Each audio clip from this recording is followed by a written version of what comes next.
ilmu agama akan mengawasi kita. Sebelum makan, sebelum minum, sebelum berteman, sebelum mencari pendapatan, maka ilmu agama akan berbicara dengan kita. Ini boleh atau ini tidak boleh. Oleh karena itu, ulama mengatakan kita lebih butuh terhadap ilmu agama ini daripada makanan pada saat sangat lapar, air pada saat sangat dahaga, dan juga tempat tidur pada saat kita sangat capek. Ghazwa TV, media dakwah masa kini. Innal hamdalillah nahmaduhu wa nasta'inuhu wa nastaghfiruh wa na'udzu billahi min shururi anfusina wa sayyiati a'malina man yahdihillahu fala mudilla lahu wa man yudlil fala hadiya lahu ashhadu an la ilaha illallah wahdahu la sharika lahu وأشهد أن محمدا عبده ورسوله لا نبي بعده صلى الله وسلم وبارك عليه وعلى آله وأصحابه ومن اهتدى بهديه واكتفى أثره إلى يوم القيامة. قال الله تبارك وتعالى: يا أيها الذين آمنوا اتقوا الله حق تقاته ولا تموتن إلا وأنتم مسلمون. وقال: يا أيها الناس اتقوا ربكم الذي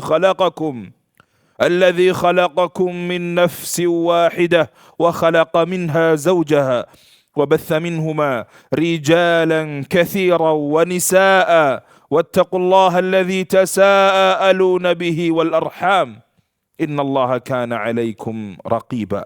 وقال: يا أيها الذين آمنوا اتقوا الله وقولوا قولا سديدا يصلح لكم أعمالكم ويغفر لكم ذنوبكم ومن يطع الله ورسوله فقد فاز فوزا عظيما. أما بعد فيا عباد الله أوصيكم وإياي بتقوى الله فقد فاز المتقون. معاشر الحاضرين وزمرة المؤمنين رحمكم الله. Tak henti-hentinya kami mewasiatkan agar kita semua bertakwa kepada Allah Azza wa Jal. Karena dengan takwa, Allah akan perbaiki amalan-amalan kita, mengampuni dosa-dosa kita, menjadikan kita orang-orang yang menang. Menang dengan kebahagiaan dunia dan akhirat. Ikhwatal Islam, rahimakumullah. Allah subhanahu wa ta'ala, zat yang menciptakan kita semua, yang mengerti tentang diri kita. Allah Azza wa Jalla telah menanamkan pada diri kita ruhut tasabuq, semangat untuk bersaing dan berlomba di dalam berbagai kancah, di dalam berbagai jenis kegiatan. Seorang karyawan berlomba dengan karyawan yang lainnya, seorang pedagang bersaing dengan pedagang lainnya, nelayan, petani, dan seterusnya. Semua orang bersaing dan berlomba pada hal yang mereka senangi. Akan tetapi Allah subhanahu wa ta'ala Rabbul Izzati wal Jalal, Allah memotivasi kita agar berlomba untuk meraih sesuatu yang abadi, kebahagiaan yang hakiki. Allah ta'ala berfirman: sabiqu ila maghfiratin min rabbikum wa jannatin 'arduha as-samawati wal ard u'iddatil ladzina amanu billahi wa rusulihi. Berlomba-lombalah kalian untuk meraih maghfirah, ampunan dari Allah. Wa jannatin 'arduha as-samawat wa jannatin 'arduha ka'ardis samai wal ard. Dan surganya Allah yang luasnya seluas langit dan bumi. Allah katakan u'iddat lilladzina amanu billahi wa rusulih. Allah siapkan untuk hamba-hambanya yang beriman kepada Allah dan rasul-rasulnya. Ikhwatal Islam, rahimani wa rahimakumullah. Dzalika fadlullah yu'tihi man yasha. Allah lanjutkan di ayat yang sama, Allah katakan itulah karunia Allah. Allah berikan kepada siapa yang Allah kehendaki. Wallahu dzul fadlil azim. Dan Allah memiliki karunia yang agung, karunia yang besar. Ikhwan fid din, rahimani wa rahimakumullah. Maka kalau selama ini persaingan dan perlombaan yang kita jalani hanya untuk mengejar bangkai yang hina, untuk mengejar sesuatu yang tidak lebih berharga dari sayap seekor nyamuk, maka kita telah lalai, ikhwatal iman. Kita telah jauh daripada yang Allah motivasikan untuk kita. Seharusnya kita berlomba dan bersaing untuk mengejar ampunan Allah, untuk menjadi orang, menjadi hamba yang paling dekat dengan Allah, untuk menjadi hamba yang terbaik, yang mendekatkan diri kepada Allah dengan berbagai wasilah kebaikan, dengan berbagai amal saleh. Bahkan coba kita renungi, coba kita introspeksi diri kita, ikhwatal iman rahimakumullah. Apakah keadaan kita saat ini dan keadaan kita sebelum hijrah masih sama? Apakah himmah kita, tekad kita masih mengejar sesuatu yang sama? Jikalau sama, jikalau keadaan kita, sesuatu yang kita kejar dulu dan sekarang masih sama, artinya kita stuck, ikhwatal iman. Kita belum beranjak. Kita belum berhasil mengupgrade diri kita menjadi hamba yang lebih baik di hadapan Allah Azza wa Jal. Lihatlah bagaimana kegelisahan atau keresahan yang timbul di kalangan sahabat Nabi ketika ahlud duthur, orang-orang fakir mendatangi Nabi SAW. Kemudian mereka mengatakan, "Ya Rasulullah, dhahaba ahlud duthur bil ujur wad darajatil ula wan na'imil muqim." Ya Rasulullah, golongan-golongan kaya mereka telah mengalahkan kita. Karena mereka diberikan kelebihan harta, mereka ibadahnya mengalahkan kita. Pahala mereka jauh lebih unggul dibanding kita ya Rasulullah. Yusalluna kama nusalli, salatnya mereka sama dengan kita. Wa yasumuna kama nasum, puasanya mereka sama dengan kita. Wa yatasaddaqun wa la natasaddaq ya Rasulullah. Sedangkan mereka bisa bersedekah dan kami tidak. Kami enggak punya harta. Kami enggak punya uang dinar dan dirham untuk bersedekah ya Rasulullah. Wa yu'tiquna wa la nu'tiq. Mereka bisa memerdekakan budak, membeli budak untuk dimerdekakan, sedangkan kita tidak mampu ya Rasulullah. Kemudian Rasulullah sallallahu alaihi wasallam mengajarkan kepada mereka, beliau bersabda sallallahu alaihi wasallam, "Afala adullukum ala amalin ala syai'in idza fa'altumuhu sabaqtum man ba'dakum." Maukah kalian aku tunjukkan amalan yang kalau kalian kerjakan, kalian akan mengalahkan mereka semua yang kaya. Kemudian Nabi SAW mengajarkan, tusabbihun wa tukabbirun wa tahmadun dubura kulli salah 33. Engkau bertasbih, bertakbir dan bertahmid, mengucapkan subhanallah, Allahu akbar, alhamdulillah selepas salat 33 kali. Kemudian mereka mengerjakan apa yang Rasulullah katakan, apa yang Rasulullah ajarkan. Sampai amalan tersebut bocor ke orang-orang kaya. Orang-orang kaya pun melakukan amalan yang sama sehingga mereka unggul lagi. Mereka mendatangi kembali Rasulullah sallallahu alaihi wasallam. Kemudian Rasulullah bersabda, "Dzalika fadlullahi yu'tihi may yasha." Itu adalah karunia Allah yang Allah berikan kepada hambanya, kepada siapa yang Allah kehendaki. Ikhwatal iman rahimani wa rahimakumullah. Asyahid, saksi pembahasan kita dari kisah ini, dari hadis yang barusan kita sampaikan, adalah bagaimana keresahan yang ada pada sahabat Nabi. Mereka tidak resah ketika ada orang yang mengunggulinya dalam perkara duniawi, ketika ada orang yang memiliki dinar dan dirham lebih banyak, ketika ada orang yang memiliki mobil baru, ketika ada orang memiliki rumah yang megah, sedangkan kita untuk bayar kontrakan saja masih susah. Bukan itu keresahan mereka. Mereka tidak resah ketika mereka tidak memiliki tempat tinggal. Sebagian sahabat Nabi, Ahlus Suffah, mereka tinggal di Masjid Nabawi, di salah satu sudut dari Masjid Nabi. Tapi keresahan mereka timbul ketika ada orang-orang yang mengalahkan mereka dalam kebaikan, dalam beribadah, dalam mendekatkan dirinya kepada Allah Azza wa Jal. Itulah keresahan yang mereka rasakan. Menunjukkan jujurnya iman dan keimanan yang kuat kepada Allah Jalla Jalaluh. Ikhwatal Islam rahimani wa rahimakumullah. Pernah satu saat Rasulullah sallallahu alaihi wasallam mengetuk pintu rumah Ali di malam hari. Kemudian Ali keluar dari rumahnya. Ali membuka pintu dan Rasulullah bertanya kepada Ali, "Ala tusallun?" Di riwayat yang lain, "Ala tusallian?" Tidakkah kalian berdua salat malam? Kemudian Ali menjawab, "Ya Rasulullah, innama anfusuna biyadillah. Fa idza syaa'a an yab'atsana ba'atsana." Ya Rasulullah, sesungguhnya ketika kita tidur, jiwa-jiwa kita berada di tangan Allah. Kalau Allah berkehendak membangunkan kami, Allah akan bangunkan kami untuk sholat. Artinya, maksudnya jawaban yang diucapkan Ali ketika bangun malam, alhamdulillah sholat. Ketika tidak bangun malam tidak apa-apa. Kemudian Rasulullah SAW menunjukkan beliau tidak suka dengan jawaban Ali. Beliau tinggalkan Ali. Kemudian beliau menumpuk pahanya seraya mengatakan wa kanal insanu aktsara syai'in jadala, dan sungguh manusia itu paling banyak berargumen. Artinya apa ikhwatal iman yang bisa kita pelajari dari hadis ini? Seorang muslim seharusnya dia tekadkan setiap harinya untuk memaksimalkan ibadah. Dia niatkan untuk bangun malam, tahajud meskipun hanya 2 rakaat.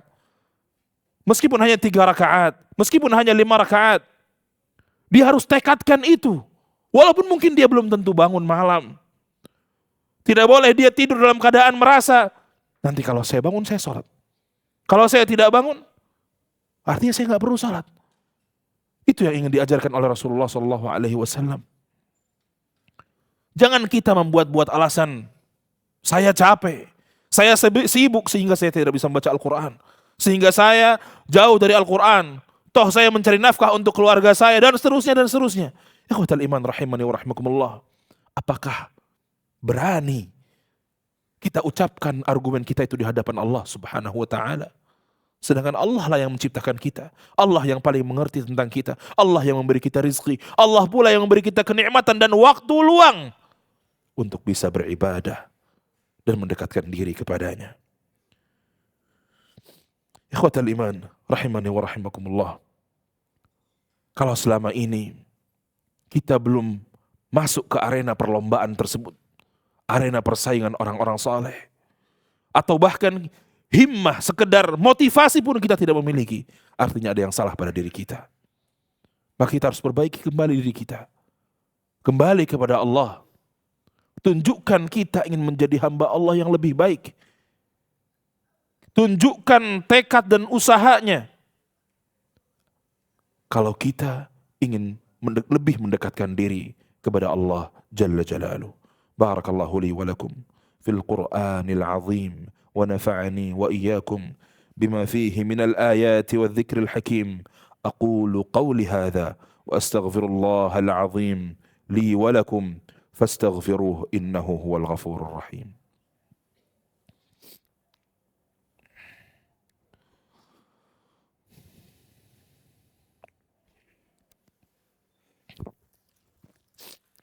الحمد لله وكفى وصلوات ربي وسلامه على المصطفى وعلى آله وأصحابه أهل الصدق والوفاء وبعد. إخوة الإسلام rahimani wa rahimakumullah. Salah seorang mukhadram, yakni seorang tabi'in rahimahullah yang luar biasa salehnya, bernama Abu Muslim Al-Khawlani, yang bernama asli Abdullah ibn Thwab rahimahullahu ta'ala. Beliau disebut seorang mukhadram karena beliau beriman di masa Nabi hidup. Akan tetapi beliau belum pernah bertemu dengan Nabi sallallahu alaihi wasallam dan rindu sekali ingin bertemu dengan Nabi. Kita semua tahu ikhwatal iman bahwasanya grade atau levelnya para sahabat itu lebih afdal dibanding para tabi'in ataupun tabi'ut tabi'in. Tetapi Abu Muslim Al-Khawlani inilah orang yang sangat saleh. Bahkan Allah sampai memberikannya sebagian karamah. Kenapa Allah menjadikan Abu Muslim Al-Khawlani sangat spesial? Sehingga ketika dia bahkan dibakar oleh Anas Al-Anzi, orang yang mengaku menjadi nabi pada masanya, beliau tidak merasakan kepanasan dan beliau selamat. Sampai orang-orang yang membakar dia ini ketakutan, lari. Beliau pernah mengatakan, ayahsabu ashabu Muhammadan an yasbiquna wallahi lanuzahimannahum fil haud. Apakah para sahabatnya Nabi Muhammad mereka mengira akan jauh mengalahkan kami, meninggalkan kami dalam beramal saleh? Demi Allah, lanuzahimannahum fil haud, kami akan berdesak-desakan dengan mereka di haud, di telaga Nabi SAW di surga nanti. Sebuah optimisme ikhwatal iman rahimakumullah. Optimisme yang luar biasa dari seorang Abu Muslim Al-Khawlani rahimahullahu ta'ala. Beliau tidak ingin dianggap tabi'in terlalu tertinggal jauh dari amalan para sahabat Nabi. Beliau ingin membuktikan. Bahkan disebutkan dalam Syiar A'lamin Nubala bahwasanya beliau allaqa sautan fil masjid. Meletakkan cemeti di masjid yang tempat dia sholat setiap hari. Meletakkan cambuk. Untuk apa tujuannya ikhwatal iman? Dikatakan oleh para ulama bahwasanya beliau ketika mendapati dirinya malas untuk beribadah, malas membaca Al-Quran, malas mengerjakan sholat-sholat sunnah, dan seterusnya. Beliau cambuk dirinya sendiri. Beliau pukul kakinya sendiri. Untuk apa? Agar semangat. Agar mengingatkan kembali bahwasanya dia hidup di dunia ini bukan untuk bermalas-malas, tapi untuk mendekatkan diri kepada Allah Azza wa Jal. Ikhwatal Islam, rahimani wa rahimakumullah. Bahkan Rasulullah SAW seringkali mencontohkan tindakan-tindakan yang menunjukkan beliau sallallahu alaihi wasallam sangat butuh dengan pahala. Bahkan ketika Rasulullah SAW berjalan dengan Ali bin Abi Thalib dan Abu Lubabah menuju salah satu peperangan yang mana kendaraan para sahabat pada saat itu sangat terbatas. Kemudian Ali dan Abu Lubabah mengatakan, "Nahnu namshi anka ya Rasulullah." Biarkan kami yang berjalan dan engkau tetap di atas onta ya Rasulullah. Apa jawab Rasul? Apakah Rasulullah SAW mengatakan, oke, baiklah kalian jalan dan saya di atas unta? Tidak. Rasulullah mengatakan, ma antuma bi aqwa minni 'alal mashi. Kalian berdua tidak lebih kuat dalam berjalan kaki dibanding aku. Wa ma ana abi aghna 'anil ajri minkuma. Dan jangan kalian pahami aku tidak butuh pahala sebagaimana kalian butuh pahala. Itu jawaban Rasulullah. Dan beliau tetap terus bergantian dengan penuh kerendahan hati dan mengharap pahala dari Allah di setiap langkah yang beliau langkahkan di jalan Allah. Bahkan ketika hendak berhijrah, Abu Bakar As-Siddiq radhiyallahu an menawarkan, pilih tunggangan mana yang kau suka ya Rasulullah dari hewan tunggangan yang aku miliki. Rasulullah mengatakan, bithaman ya Abu Bakar. Bithaman, aku bayar ya wahai Abu Bakar. Kenapa beliau sallallahu alaihi wasallam mengatakan ini? Beliau juga ingin dapat andil pahala dengan hartanya. Bukan hanya dengan fisiknya. Tidak ada pintu kebaikan yang terbuka di hadapan Rasulullah sallallahu alaihi wasallam melainkan beliau masuki.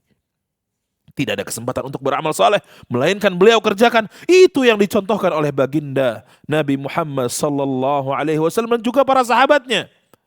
Sudahkah kita mencontoh mereka ikhwatal Islam? Tentunya tidak mungkin kesalehan kita, pahala kita jauh lebih unggul dari mereka. Tapi setidaknya sudahkah kita mencontoh mereka di dalam mengambil berbagai macam dan kesempatan untuk berbuat amal saleh, untuk berbuat kebajikan, untuk membantu orang, untuk menyantuni anak yatim, untuk menyantuni para janda, dan seterusnya ikhwatal Islam. Sudahkah kita memaksimalkan setiap kesempatan yang Allah berikan itu? Ataukah kita untuk sekedar ruku' dan melaksanakan 2 rakaat sholat sunnah masih berat? Untuk sekedar bersedekah dengan semampu kita masih berat? Artinya ada yang salah pada diri kita ikhwatal iman. Semoga Allah Ta'ala senantiasa memberi kita taufik dan hidayahnya untuk senantiasa beramal saleh, dan Allah sempurnakan untuk kita semua pahala di akhirat. Inna Allah wa malaikatahu yusalluna ala nabi. Ya ayyuhalladzina amanu sallu alaihi wa sallimu taslima. Allahumma salli wa sallim wa barik wa ni'im ala nabiyina Muhammad wa ala alihi wa sahbihi ajma'in. Allahumma ighfir lil muslimina wal muslimat al ahya'i minhum wal amwat. Allahumma ighfir lil muslimina wal muslimat والمؤمنين والمؤمنات الأحياء منهم والأموات إنك سميع قريب مجيب الدعوات يا قاضي الحاجات. اللهم إنا نسألك التقى والهدى والعفاف والغنى. اللهم آت نفوسنا تقواها وزكها أنت خير من زكاها أنت وليها ومولاها يا رب العالمين. اللهم إنا نعوذ بك من أن نشرك شيئا نعلمه ونستغفرك لما لا نعلم.